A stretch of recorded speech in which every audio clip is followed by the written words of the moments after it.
Urdu world news के साथ राशिद अहमद आपके सामने। इस वक्त हम सफारतखाना पाकिस्तान में हैं और जैसा कि आपको मालूम है कि एक बहुत पुराना मसला जो डिजिटल पासपोर्ट का था वो हाल ही में हल हुआ, जिसके लिए हुकूमत पाकिस्तान की तरफ से इमिग्रेशन और पासपोर्ट डिपार्टमेंट से यहाँ पे जनाब नुमान मीर साहब जो हैं वो तशरीफ़ लेके आए हैं और अल्हम्दुलिल्लाह एक हफ़्ते में बड़ी अच्छी डेवलपमेंट है और बड़े पॉजिटिव किस्म के जो हैं वो फीडबैक्स आ रहे हैं कम्युनिटी की तरफ से, ख़ासतौर पे नुमान साहब के लिए कि बड़े कोऑपरेटिव हैं। और क्योंकि अचानक ये सारा कुछ हुआ तो हम इनसे पूछेंगे कि अभी क्या मुश्किलात हैं और किस किस चीज़ों की एहतियात करना चाहिए पासपोर्ट बनाने में। साहब बहुत बहुत आपको जापान में और एक हफ़्ते में आप छा गए हो, आपको लोग काफ़ी यानी कि अप्रिशिएट कर रहे हैं, बड़े कोऑपरेटिव हैं आप अब तक जो आपने काम किया है इतना लंबा तो नहीं है, लेकिन फिर भी अभी क्या मुश्किलात पेश आ रही हैं और इसे किस तरह हल किया जा सकता है? सर बस बेसिकली ये है कि कम्युनिटी को थोड़ा सा ब्रीफ करना चाहता हूँ कि जैसे आप पाकिस्तान में हमारी आपको पता है ओरिजिनल चीज़ें होनी चाहिए मस्ट, जिसमें उनका आईडी कार्ड प्लस अगर बच्चा है तो उनका सीआरसी फॉर्म उनके पास लाजमी होना चाहिए, जिसके बगैर हम उनको पासपोर्ट एमआरपी नहीं दे सकते। ये चीज़ें लाजमी उनके पास हों तो वो डेफिनेटली आएँ हमारे पास एमआरपी से आपका मशीन रेडेबल पासपोर्ट। ठीक है जी, सही। अगर ये चीज़ें नहीं होंगी तो हम एमआरपी नहीं दे सकते। तो काइंडली आने से पहले इन चीज़ों का अपने पास होना लाजमी करार करें। यानी कि आपका जो शनाख्ती कार्ड है जो आपने ओवरसीज या पुराना पाकिस्तान से बनाया हो, अच्छा बाज़ लोग हैं उनके पास बहुत ही पुराना है जिसके पास वैलिडिटी वगैरह नहीं होती, ठीक है, उनका एक्सपायर देखें एक्सपायर हो गया है तब भी हम नहीं बना सकते, क्योंकि आपको पता है आप अगर वो कार्ड लेके कहीं भी जाएं तो आपको विदाउट उसकी एक्सटेंशन के वो आपको एंटर भी नहीं होने देते। सही, ठीक है, डेफिनेटली इसलिए हमारे भी कवानीन है में हमारी जो डेटाबेस है वो उसको एक्सेप्ट नहीं करती, क्योंकि आपको पता है बहुत दफ़ा लोग एक्सपायर कार्ड होते हैं आजकल फौजी, आपको पता चल रही है नाम चेंज हो जाते हैं, डेट ऑफ बर्थ चेंज होती है, इसलिए हम ओरिजिनल कार्ड मांगते हैं लाजमी है कि हमें हमारे क्योंकि डेटाबेस में नादरा का भी डाटा आ रहा है और हमारा अपना भी पर्सनल जो हम कैप्चर कर रहे हैं वो भी आ रहा है, तो जब तक वो दोनों चीज़ें टैली नहीं होंगी हम उसको ओके नहीं कर सकते। अच्छा इसके अलावा भी जो पासपोर्ट यहाँ पे लोग कई मुश्किलात हैं, जैसे लोग अचानक ही अभी शुरू हुआ दिसंबर में लोगों ने बहुत से लोगों ने पाकिस्तान जाना है, अब यहाँ पे आके लोग झूठ भी बोलते होंगे कि हमने एमरजेंसी जाना है, हमारा एमरजेंसी पासपोर्ट है, आउट पास बन नहीं रहा, तो उसके अल्टरनेट क्या हो सकता है? अगर कोई बहुत ही ज़्यादा एमरजेंसी हो तो आप उसे किस तरफ सेलिब्रेट करते हैं? अगर एमरजेंसी केस स्ट्रीम का है उस इन दैट केस हम यानी उनसे प्रॉपर पर्टिकुलर्स लेंगे, क्या आपने किस बिना पे जाना है। सॉरी टू से अब कुछ लोगों की काफ़ी ज़्यादा हैं, कुछ के माँ बाप बेचारे फोत हो गए ये हो गए, लेकिन सॉरी टू से दिलदारी तो होती है कि हम उनसे कहें सर हमें तो कुछ चीज़ दें प्रूफ, लेकिन आपको पता है जैसे आपने बताया कि झूठ बोलते हैं ज़्यादातर, तो इन दैट केस हमें प्रूफ लेके फिर हम उनकी पूरी डिटेल हम उनसे कहते हैं हमें कागज़ पे लिख के दें, फिर हम ऊपर भेजते हैं। अगर तो वो कहते हैं कि वो अप्रूव करते हैं तो हम उन्हें एक दिन का या 2 पेजेस का जो ये हमारा होता है ना एग्जैक्ट एमरजेंसी पासपोर्ट वो हम उन्हें दे देते हैं, लेकिन उस पर भी ये होता है कि वो वहाँ जाके जो ही लैंड करें चाहे जो भी उनकी इमरजेंसी है उसके बाद वो एमआरपी के लिए जाएं, अगर नहीं जाएंगे तो वो फंसेंगे, वहाँ से दोबारा उनको ईपी नहीं मिलेगा। मिसाल के तौर पे किसी ने यहाँ पे अप्लाई कर दिया और उसके बीच में ही कोई ऐसी इमरजेंसी आ गई तो फिर वो क्या करेगा? वो वापस आके पासपोर्ट लेगा या वहीं से वो ले लेगा? कोई कैसे सिला होगा? नहीं सर, उसके लिए तो फिर वेट करना पड़ेगा उसको, क्योंकि एक दफ़ा अगर उसने बना लिया है फिर तो हम उसको कुछ भी नहीं कर सकेंगे। यानी वो ट्रैवल नहीं कर सकते? नहीं, यानी एक दफ़ा अगर आपने यहाँ से मशीन से निकाल दी, यहाँ से आपने अगर अप्लाई कर दिया है जी, आप किसी सूरत में भी जो है हाँ, तो आप ट्रैवल नहीं कर सकते, इवन के आउट पास पे भी आप ट्रैवल नहीं कर सकते। अच्छा एक तो ये पॉइंट आ गया। अब ये आजकल जो है अब जो हमारी नेक्स्ट जनरेशन है, मिसाल के तौर पे यहाँ बच्चे जो हैं जो शुरू बच्चे आ गए थे यहाँ पे, ठीक है, अब 18 साल की उम्र में आ रहे हैं वो लोग, ठीक है, जो अभी 18 साल से कम है, जी, जो पाकिस्तानी भी यानी कि जो पाकिस्तानी यानी कि बेबी से हैं, न्यू बॉर्न है या बेबी के उनकी हाफ है वो, ठीक है, वो किस तरह अप्लाई करेंगे? सर इन दैट केस वो अपना मेडिकल सर्टिफिकेट लेके आएंगे यहाँ से जहाँ से भी वो बच्चा पैदा हुआ है, ठीक है, वो यहाँ लेके आएंगे एम्बेसी में। एम्बेसी उनको एक जैसे हमारे वहाँ कहते हैं आप यूनियन काउंसिल देती है या सीडी हमें एक लेटर देती है कि यहाँ हमने इसका इंदराज कराया, एम्बेसी हम इंदराज करा के एक सर्टिफिकेट देगी ये ठीक है जी बच्चा यहाँ पैदा हुआ हमने इसको ओके करते हैं। वो सर्टिफिकेट लेके अब नादरा ने ऑनलाइन अपना पहले इनके पास था एम्बेसी के पास, एम्बेसी सारा कुछ कर रही थी, नादरा ने इनसे टेक ओवर किया, नादरा ने कहा नहीं हम ऑनलाइन सारा कुछ रख रहे हैं। अब ऑनलाइन ये अपना अकाउंट बनाएंगे और वहाँ सारा प्रोसीजर उन्होंने ब्रीफ किया हुआ है वो उसको फॉलो करते हुए अपना CRC अप्लाई करेंगे। अच्छा, अभी जो बेसिकली जो प्रॉब्लम अभी यानी जो मेजर प्रॉब्लम आ रही है, जिन लोगों के जो आईडी कार्ड वगैरह एक्सपायर हो गए हैं, उन्हें ऑनलाइन बनाना पड़ेगा। जी आपका तो मेरा नादरा से कोई ताल्लुक नहीं जी है, डेफिनेटली। लेकिन एक बड़ी यानी कि मेजर जो प्रॉब्लम है कि जो लोग कंप्यूटर को नहीं जानते, जो लोग ऑपरेट नहीं करना चाहते, जो इंग्लिश नहीं जानते, उनके लिए क्या ऑल्टरनेट क्या हो सकता है यहाँ पे? सर उनका ऑल्टरनेट यही है कि अपने किसी कोलीग्स को या फ्रेंड्स को रिक्वेस्ट करें कि सर ये मसला है। इवन के कुछ ऐसे लोग हैं जिनके पास क्रेडिट कार्ड भी नहीं है, डेफिनेटली और वो यही है कि अपने किसी कोलीग्स को, क्योंकि अगर हमें भी वो कहते हैं तो डेफिनेटली कल को खुदा ना खास्ता मैसी अगर कोई उनका क्रेडिट कार्ड लेके एज अ फेवर देती है, वो कल को क्रेडिट कार्ड्स में कोई अमाउंट खत्म होती है, वो कहेंगे जी हमने तो यहाँ के दिया था, आपको बताया था हमने उसका सिक्योरिटी कोड, तो वो फिर हमारे लिए रिस्क होता है। अभी जो नए पासपोर्ट जो आ रहे हैं, अभी यहाँ पे जो लोग आ रहे हैं यहाँ पे, उन्हें ज़्यादातर आपको किस चीज़ की मुश्किलात हैं अभी? सर अभी ज़्यादातर वही शनाख्ती कार्ड एक्सपायर हैं, एमरजेंसीज़ हैं लोगों को। अब वो तो हम मानते हैं कि एमरजेंसीज तो सबको है, लेकिन अब उसकी रियलिटी कितनी है वो हमें नहीं पता। लेकिन जहाँ तक देखा जाए कि अचानक ही यानी कि दिसंबर में न्यू ईयर के चक्कर में लोगों ने ट्रैवल करना होता था, तो बेसिकली तो अनाउंस तो एम्बेसी को या जो भी इसके जिम्मेदार हैं उन्हें चाहिए था कि 6 महीने पहले कि आप इतने दिन हैं आपके पास, इतने दिनों के अंदर अंदर अपनी वैलिडेशन करवा लें या जो, तो यह सारा काम तो अचानक ही हुआ है। सर वो बस आपको पता था तो कि पाकिस्तान ने एकदम यानी किया था कि आप यानी इस चीज़ को मैनुअल को स्टॉप करें, उसकी वजह से हमारे क्योंकि स्टाफ कम था तो उसकी वजह से हम ही टेक्निकल बंदों को डिप्लॉयमेंट्स के लिए भेजा गया। हमने पासपोर्ट ऑफिस लगाए जल्दी करके, 3 4 मिशन हमें दिए गए कि यार आपने जाके इनको कंप्लीट करना है। अब उसकी वजह से फिर इनको फिर पीछे से ये भी प्रेशर आया हुकूमत हमारी सरकार हमारे डिपार्टमेंट को कि भाई आपने ऑपरेशन भी करने हैं।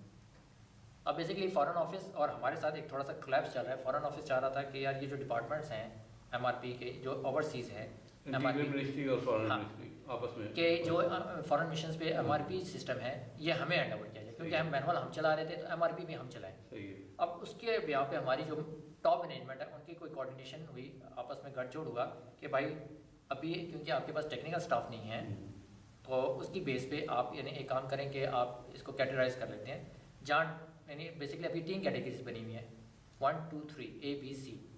सी जो है इस टाइम फॉरेन ऑफिस के हाथ में है, वहाँ जो भी है एमआरपी वो उनके बंदे चला रहे हैं। ए और बी क्योंकि ए जो है टॉप प्रायोरिटी है यानी जहाँ आपके एप्लीकेंट का लोड बहुत ज़्यादा है, बी जहाँ थोड़ा सा कम है यानी 100 150 आ रहा जापान की कौन सी कैटेगरी में? ये बी में आता है सर, दैट्स वाई मैं यहाँ हूँ। अच्छा। अब सी जो है वहाँ 5 10 20 इस तरह के हैं, जैसे आप कह लें इस्तांबुल है, आपका बुचारेस्ट है, ये आपके सी कैटेगरी है। वो फॉरेन ऑफिस के बंदे चला रहे हैं कि जब तक अगर वो चला लेते हैं तो फिर जो भी हमारी टॉप मैनेजमेंट कहेगी तो वो है, लेकिन उस पर जी अब वो उस पर बेस कर रहा है कि अब उनको भी काफ़ी आ रही हैं मुश्किलात, उनसे कभी गलत हो जाते हैं उनको, क्योंकि पता नहीं है कि यार हमने मॉडिफाई में किस चीज़ को काटना है, रिन्यू में किसको काटना है, लॉस कैटेगरी है तो उसको क्या इससे टैकल करना है, सिस्टम कैसे ऑन करना है, मुश्किलात हैं उनको। नहीं, अभी आपके आने से पहले यहाँ पे बकायदा वो ट्रेनिंग के लिए आए थे, ट्रेनिंग भी दी, सब कुछ किया, लेकिन फिर वो डिले पे डिले होता रहा। नहीं अब सॉरी आपकी बात काट, अब ट्रेनिंग हुई ठीक है, अब वो एटलीस्ट यानी 1 वीक या 2 वीक उनके जहनों से वेव आउट होगी, क्योंकि वो देखें यूज टू नहीं है एक माहौल से, हम लोग तो यूज हुए हैं क्योंकि हमने इस सिस्टम में रह रहे। एमआरपी हमारा सिस्टम है, हम इसको चला रहे हैं। एमआरपी हम पाकिस्तान में भी लगाए हैं हमने काफ़ी सिस्टम्स, अब हमें पता है कि यार हमने किस तरह लगाना है। अब आप अगर फॉरेन ऑफिस के बंदे को कहें कि भाई एमआरपी आपने खड़ा करना है, उसे नहीं पता यार मैंने किस तरह लगाना है, क्या सेटअप है, किस तरह बनाना है, मैंने सर्वर कितना लगाना है, एडी काउंटर होता है। अब आप यहाँ देख रहे हैं एडी काउंटर कोई नहीं, आपको पता है पाकिस्तान में अगर आप आते हैं प्रॉपर एक एडी का रूम बना है, पब्लिक के लिए प्रॉपर बना हुआ है, लेडीज़ के लिए एक अलहदा काउंटर है, ठीक है, वॉशरूम्स अलहदा बने हुए हैं, ये सारी चीज़ें हैं। ये नहीं सर्वर रूम आप देखेंगे टेक्निकल ऑफिसर का इंचार्ज लगा होगा, उसका सर्वर रूम पूरा प्रॉपर बना होगा, वहाँ एसी लगा होगा। अब ये चीज़ें हमें यानी काफ़ी मुश्किलात हैं, लेकिन सॉरी टू से हमने कम्युनिटी को एंटरटेन करना है। तो आपका मतलब है कि जब तक ये डिजिटल पासपोर्ट होगा यहाँ पे आप लोगों की पोस्टिंग यानी कि रहेगी या ये सर मैं कुछ कह नहीं सकता, क्योंकि वो टॉप मैनेजमेंट जैसे मैंने आपको बताया अभी उनके साथ चल रही है हमारी।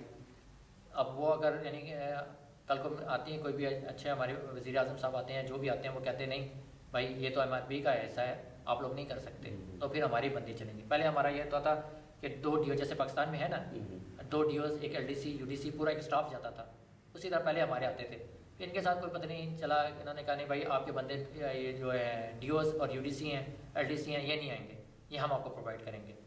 उसके बाद फिर उन्होंने उसको भी थोड़ा सा मिनिमाइज़ किया, उन्होंने कहा नहीं भाई आपका एडी भी नहीं आएगा, यानी उन्होंने आसान लेने की कोशिश की कि भाई इनसे हम करें, फिर यानी इस तरह होता गया। अब आप यानी यहाँ देख लें, अभी हमारा जैसा आपने बयान किया कि डिप्लॉयमेंट में हमारा ऑफिसर आया टेक्निकल, उसने यहाँ बंदे ट्रेन किए। अब मैं यहाँ आया हूँ, मुझे सिर्फ एक बंदा दिया गया खुरम, जो मेरे साथ कोऑपरेट कर रहा है। उसके बाद यानी इनसे कहता हूँ तो वो कहते हैं भाई हम आपको डेडिकेटेड बंदा नहीं दे सकते क्योंकि हमारे पास स्टाफ की शॉर्टेज है। अब यानी इस तरह की मुश्किलात मुझे सामना है। लेकिन फिर भी आपकी पॉजिटिव, उसके बावजूद भी आप देख रहे हैं आपको अच्छा कोऑपरेटिव है बड़ा लोगों का, क्योंकि हम लोग फेस उस पर सोशल मीडिया पर रहते हैं जी। और बड़ी अच्छी फेस। अब मैं दोबारा अपने उसी टॉपिक पे आता हूँ बच्चों के लिए, कि आपने बताया था कि बच्चों का जो है वो किस तरह यानी कि वो सर उनको देखें, एक तो यहाँ से मेडिकल सर्टिफिकेट लेना है, ठीक है, जो भी हॉस्पिटल का है वो सर्टिफिकेट होगा। वो एम्बेसी आएंगे, एम्बेसी वाले उनको एक चाइल्ड रजिस्ट्रेशन फॉर्म देंगे, ठीक है, जिसको हम एस फॉर्म अपनी ज़ुबान में कहते हैं। वो लेके वो तस्दीक करके वो देंगे उनको। वो लेके नादरा की वेबसाइट पे जाएंगे, वहाँ अपना अकाउंट बनाएंगे। अकाउंट बना के वो अपने, जहाँ तक मुझे बताया गया अभी, क्योंकि मुझे उनका आइडिया नहीं है, मैं भी मैं गलत हूँ, पेरेंट्स हस्बैंड एंड वाइफ का कार्ड होता है, उनके पासपोर्ट की कॉपीज होती हैं, और जो यानी एम्बेसी फॉर्म देगी वो होगा, और अपना मेडिकल सर्टिफिकेट जो बच्चे का होगा वो देंगे। उसके बाद नादरा वो सारी रिक्वायरमेंट देखेगी, और उसके बाद वो क्रेडिट कार्ड से जो भी उनकी पेमेंट होगी वो करेंगे, और वहाँ चूज़ करेंगे कैटेगरी कि मैं जी पे फॉर्म बनाना चाह रहा हूँ।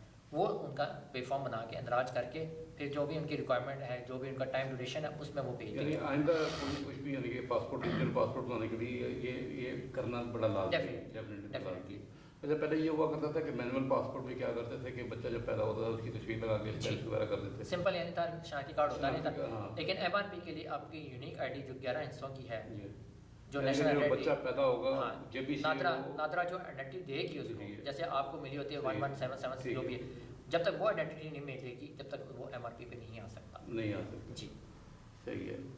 इसके अलावा कोई आप अपनी तरफ से कोई जो यहाँ पे लोग पासपोर्ट बनाना आ रहे हैं या आना चाहते हैं, उन्हें कोई मैसेज देना चाहते हो, उन्हें कोई ऐसी बातें जो अभी तक आपको फील हो रही है कि ऐसा होना चाहिए? नहीं, यहाँ बस मैसेज यही है कि भाई यहाँ के जो इतनी भी कम्युनिटी है बहुत अच्छा रिस्पांस हमें दे रही है। काफ़ी अच्छे पढ़े लिखे लोग हैं, जो कुछ हैं जिनको हम समझाते हैं तो वो थोड़ा सा हाश होते हैं, भाई हाश ना होएं, हम मुसलमान हैं और आप भी हमारे भाई हैं, हम आप लोगों को फैसिलिटेट करने आए हैं, लेकिन हमारी भी कुछ मजबूरियाँ हैं जिसके बायस हम उनको एंटरटेन नहीं कर पा रहे, तो सॉरी फॉर दैट।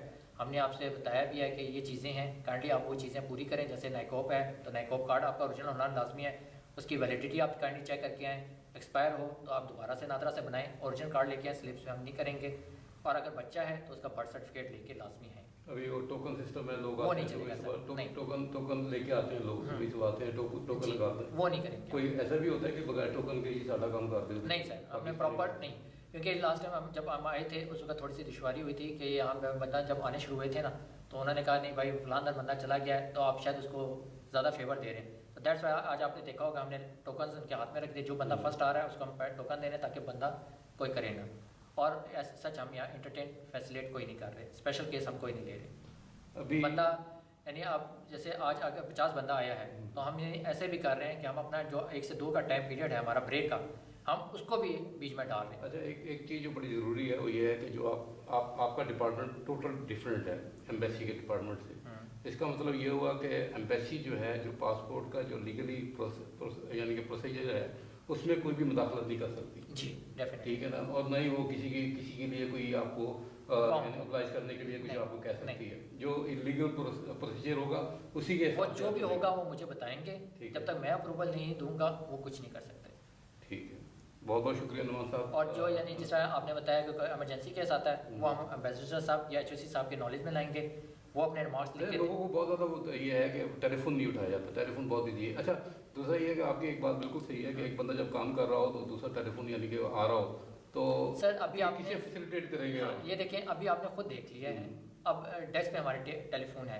अब अगर एक बंदा, 2 बंदे हम लोग, अब एक खुर्रम है और एक मैं हूँ नुमान, अब हम अगर एप्लीकेंट को फेस कर रहे हैं, अब एप्लीकेंट हमारे सामने खड़ा है, अब फ़ोन नीचे बज रहा है, अब आप मुझे बताएं अगर मैं फ़ोन उठाता हूँ एप्लीकेंट, क्योंकि पूरी इन्फॉर्मेशन के बगैर आपको पता बदतमीजी होती है, आप फ़ोन रख दें, ओके भाई ये अब आपकी बदतमीजी में आ गया कि आपने फ़ोन बात पूरी सुनी नहीं, आपने फ़ोन रख। अब आप एप्लीकेंट को जब तक सेटिस्फाइड नहीं करेंगे आप फ़ोन बंद नहीं कर रहे, और दूसरा एप्लीकेंट इरिटेट हो रहा है कि भाई मैं टेबल पे खड़ा हूँ, मेरा टाइम काउंट नहीं हो रहा, मुझे वो मेरा टाउन क्या मैं यानी जलील होने आया हूँ या मेरे इंपॉर्टेंस कोई नहीं है, क्या आप उसको एंटरटेन कर रहे हो, मुझे छोड़ दिया। वो फिर हमें बातें सुनाते हैं, भाई खुदा के लिए उसको बंद कर, हमने भी जाना है। अगर उनका अब जैसे आज एक बंदे आए, मैंने उनको कहा सर काइंडली फ़ोन बंद कर दें, वो एकदम हाइपर हो गए, यार चल चल। मैं कहा सर आप काइंडली आप अंदर बैठे हैं, डिस्टर्ब बड़े आज डिस्टर्ब होते हैं आप, यानी इस तरह के बंदे भी आ रहे हैं। लेकिन अब देखें हमने उनको सिर्फ प्यार से कहा सर आप फ़ोन बंद करते हैं, क्योंकि डिस्टर्बेंस पैदा होती है। अब आप बात कर रहे हैं, एक बंदा टाइप कर रहा है, वो आपकी कान क्योंकि डेफिनेटली आपको पता होता चाहते हैं। अब वो उसकी बातें सुनेगा, एकदम कोई हाइपर में गाली देगा, कुछ करे, अब तो नहीं पता ना किस लहजे में बात। आप बाहर चले जाएँ काइंडली, आप अपनी बात पूरी करके आप अंदर आ जाए, हम आपको नहीं रोकते। अब यानी इस तरह की, अब यानी ये यहाँ के एमएससी को चाहिए कि वो काइंडली एक ऑपरेटर रखें जिसको मैं या ब्रीफ कर दूँ या कोई भी है तो वो ब्रीफ करे, भाई ये चीज़ें आपको चाहिए, अगर आपके पास नहीं है तो सॉरी फॉर दैट, आप ना आए, काइंडली आपका भी टाइम ज़ाया होगा। क्योंकि डेफिनेटली कोई बंदा यहाँ से नगोया से आ रहा है, अब यहाँ नगोया ऑलमोस्ट यानी 2.5 या 3 आवर्स की ड्राइव है। अगर आप यानी ट्रेन में आ रहे हैं तो 2 घंटे की है, और अगर आप बाय रोड आ रहे हैं वो 5 घंटे आप की। तो अभी बिल्कुल यानी कि मुझे नए हैं, मुझे आइडिया भी नहीं है यहाँ का। जो भी इंफॉर्मेशन होगी वो तो या कोई शिदात से लेंगे या फिर वो कैसन में अदनान साहब से लेंगे, और इन पे भी बहुत ज़्यादा बोझ है डेफिनेटली, और I think they are well cooperated, काम भी अच्छा करते हैं। तो मेरा ख्याल है कि काफ़ी कोऑपरेट कर रहे हैं। तो इसलिए बेहतर यही था मेरा ख्याल है कि एक ऑपरेटर जो टेलीफोन पे, क्योंकि मसला क्या है कि एक बंदे को पासपोर्ट बनाने के लिए अगर वो ओसाका से आता है, इट मीन्स कि ही स्पेंडिंग मोर देन $300। डेफिनेटली वो आएगा जाएगा पूरा दिन, अगर वो आके यहाँ पे उसे कुछ, क्योंकि आपको पता है यहाँ ट्रेनों के किराए इतने माशाल्लाह है। तो इसलिए लोग तोयामा से, ओसाका से, ओकिनावा से आते हैं, तो दे शुड बी वेल, यानी उन्हें पता होना चाहिए कि उन्हें क्या चीज़ की रिक्वायरमेंट्स जरूरत क्या है। लेकिन इंशाल्लाह फर्दर ये कि इंशाल्लाह हमारे फ्यूचर में इंशाल्लाह हमारा जो डायरेक्टर जनरल इमिग्रेशन है, बाकी भी यानी मिनिस्टर ऑफ इंटीरियर जो हमारे मिनिस्टर साहब हैं उनकी कॉपरेशन से, तो इंशाल्लाह बाकी जो छोटे मोटे शहर रह गए हैं उनको भी हम इंशाल्लाह कवर करेंगे। लेकिन अभी हमने मेजर्स किए हैं ताकि ये जो मरहला है हमारे मेलवल का, ये रोका जा सके।